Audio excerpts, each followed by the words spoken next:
تباين آراء المواطنين حول انتخابات مجلس النواب العراقي ومن سيمثلهم في قبة البرلمان. استطلاعنا مع المواطنين، خليكم ويانا. اختلاف آراء المواطنين حول انتخابات مجلس النواب العراقي، رأيك كمواطن سماوي؟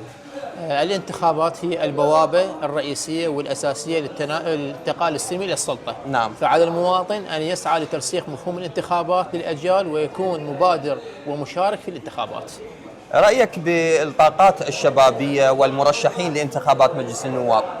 الانتخابات في هذه الدورة، في انتخابات 2025 بها شيئين إيجابيات، هي الحملات الانتخابية أغلبها تقودها الشباب، وأغلب المرشحين هي من الطاقات الشبابية، وهذا شيء جديد أن تصب طاقات شبابية في العملية الانتخابية والعملية السياسية. كيف آراء المواطنين حول انتخابات مجلس النواب العراقي كمواطنة سماوية؟ ما هي رأيك بالانتخابات؟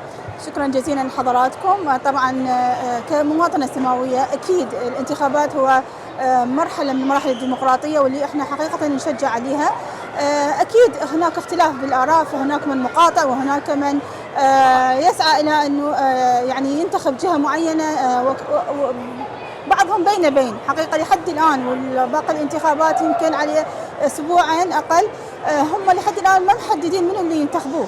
فهنا الآراء متفاوتة حقيقة، لكن أكيد في يوم الانتخابات راح يكون هناك شخص يتم انتخابه، ونشجع أكيد على انتخاب الشخصية المعروفة، شخصية ربما تكون يعني بعيد عن الفساد، بعيد عن شبهات الفساد، ونتمنى خير وأن يكون عرس انتخابي حقيقة إن شاء الله. مواطن سماوي، رأيك بانتخابات مجلس النواب العراقي؟ أستاذ مخلد، احنا اليوم نبدأ من مبدأ المجرب لا يجرب. نعم.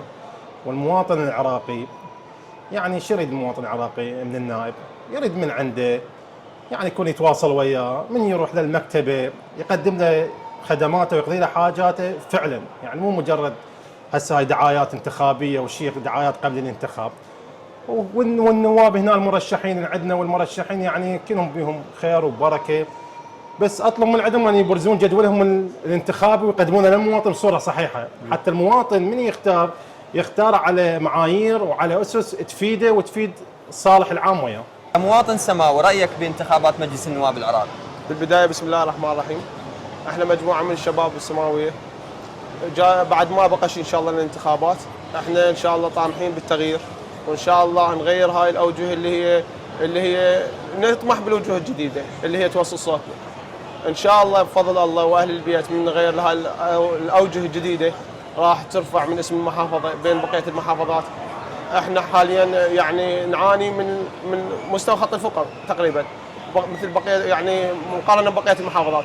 ان شاء الله بالتغيير الجديد ان شاء الله راح يوصلون صوتنا كشباب سماوي ويرفعون من اسم المحافظه، وان شاء الله نطمح بهم. مواطن سماوي، تحدث لنا عن انتخابات مجلس النواب العراقي ومن سيمثلكم في قبة البرلمان. نعم، بسم الله الرحمن الرحيم، وامرهم شورى بينهم. اليوم المواطن السماوي وبالاخص الطبقه العامه لازم تختار الشخص المناسب اللي تشوفه هو الشخص اللي راح يمثلها تحت تلك القبه التي هي مصدر قرارات للشعب. واليوم الشعب لازم يعني ينتخب شخص يمثله في ذلك المكان. لكن للاسف البعض في الدورات السابقه ممن صعدوا الى ذلك المكان اللي هو مصدر قرارات لم يخدم الشعب. فاليوم الشعب وعى مو مثل السابق. مواطن سماوي، رأيك بانتخابات مجلس النواب العراقي؟ بسم الله الرحمن الرحيم. طبعا انا كمواطن سماوي طبعا نتامل خير ان شاء الله بالانتخابات الجايه. طبعا السنوات السابقه يعني ضئيل جدا من اعضاء مجلس النواب انه فكروا بهاي المحافظه، رغم انه احنا محافظه صغيره، ايش ما راح تشتغل بها، ايش ما تقدم للمحافظه راح يبين عليك هذا الشيء. والسماوي مستحيل يعني انه يشوفون شخص يقدم للمحافظه وما يوصل وياه. هاي الشغله، الشغله الثانيه احنا من قلنا نتامل خير بالايام الجايه بالانتخابات انه اعضاء مجلس المحافظه يتركون انه يشتغلون فقط للاحزاب.